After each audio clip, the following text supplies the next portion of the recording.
बिस्मिल्लाहिर्रहमानिर्रहीम, अस्सलाम वालेकुम। आज मैं करेला गोश्त बना रही हूँ। वैसे तो मैं अक्सर करेला दो प्याज़ा बनाती हूँ, लेकिन आज मैं गोश्त में बना रही हूँ। इसमें मैं आधा किलो ये करेला है, ये 750 ग्राम प्याज थे, ये साफ़ करने के बाद इतने रह गए हैं। 3 टमाटर हैं, 3 हरी मिर्चें हैं जो लाल हो जाती हैं, और 1 पाव गोश्त है।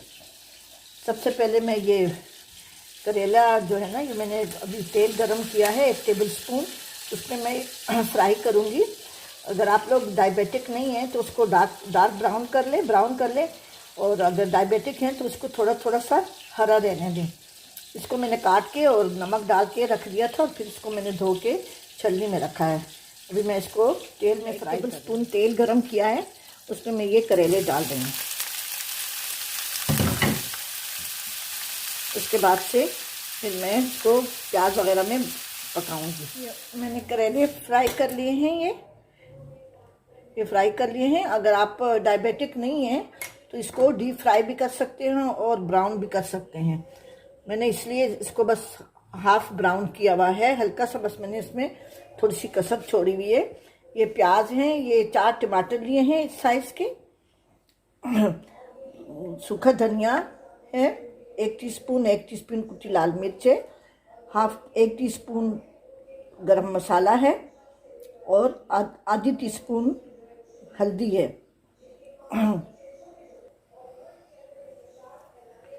मैंने ये 3 टेबल स्पून तेल गरम किया है, तो मैं ये टमाटर डाल दूंगी। ये इसलिए मैंने बड़े काटे हैं कि ये जब नरम हो जाएंगे तो इसका छिलका उतार के इसको मैं रोस्ट कर लूँगी। इसका बहुत अच्छा जायका आता है।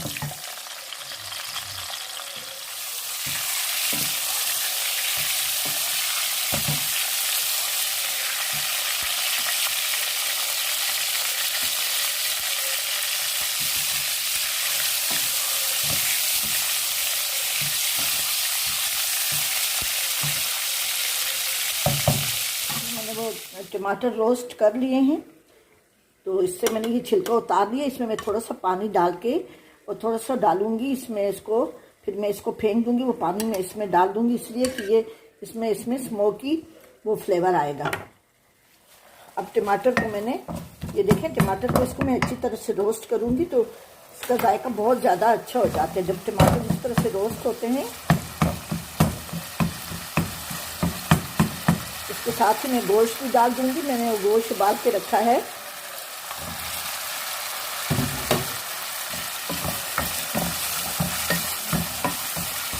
ताकि इसका फ्लेवर इसमें आ जाए। इसमें ये हल्दी है, ये कुटी लाल मिर्च है, धनिया है और गरम मसाला है।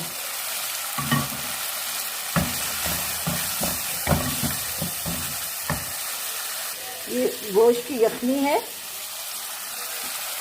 मैं थोड़ा थोड़ा करके इसमें डालूंगी ताकि गोश्त में अच्छा फ्लेवर आ जाए। ये बिल्कुल हमारे विलेज स्टाइल का वो तरीका है।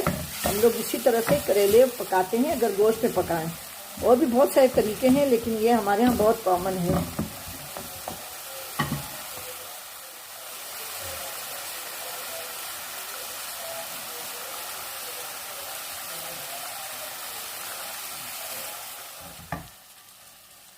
ये गोश्त मैंने भून लिया है।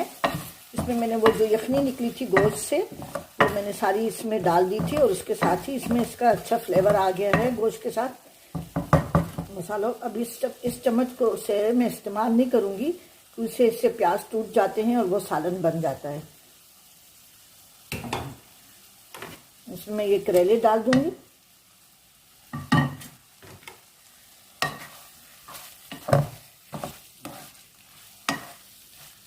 अब इसको ढकेंगे बिल्कुल नहीं, उसको तेज़ आंच पे थोड़ी देर के लिए पकाऊंगी। फिर बगैर ढके मैं इसको पकाऊंगी ताकि इसमें प्याज मेल्ट ना हो। ये आधा किलो करेले थे और 750 ग्राम इसमें प्याज मैंने डाला है।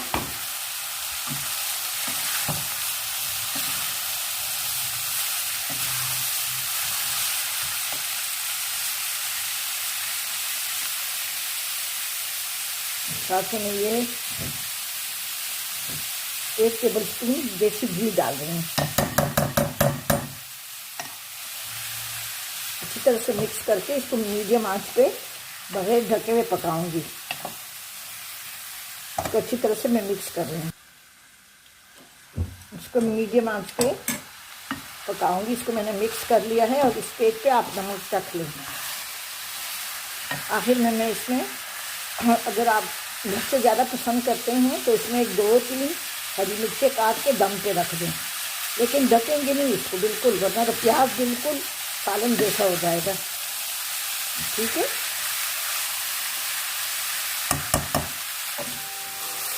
ये करेले तैयार हो गए हैं।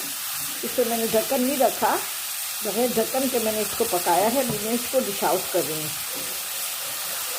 अगर आप चाहें तो इसमें ये 3 लाल मिर्चें जो हैं, ये हरी मिर्च जो लाल हो जाती है, इसको काट के उसको दम पे रख सकते हैं अगर आपको ज़्यादा मिर्च पसंद है। इसको गरम, अभी बस इसको मैं ये आखिर गरम कर रही हूँ इसको। अगर आप इसको लंच में सर्व करना चाहते हैं तो इसके साथ लस्सी और चपाती या तंदूर की रोटी भी रख सकते हैं। इसलिए गर्मियों का मौसम है तो ये चीज़ें बहुत अच्छी लगती हैं। इसमें मैंने तेल भी कम डाला है, सिर्फ मैंने इसमें 1 टेबलस्पून देसी घी डाला है। ठीक है जी, आप भी ज़रूर बनाइए और मेरे चैनल को ज़रूर सब्सक्राइब करें। कमेंट्स करना ना भूलें, ज़रूर कमेंट्स करें। ठीक है जी, अल्लाह हाफिज़।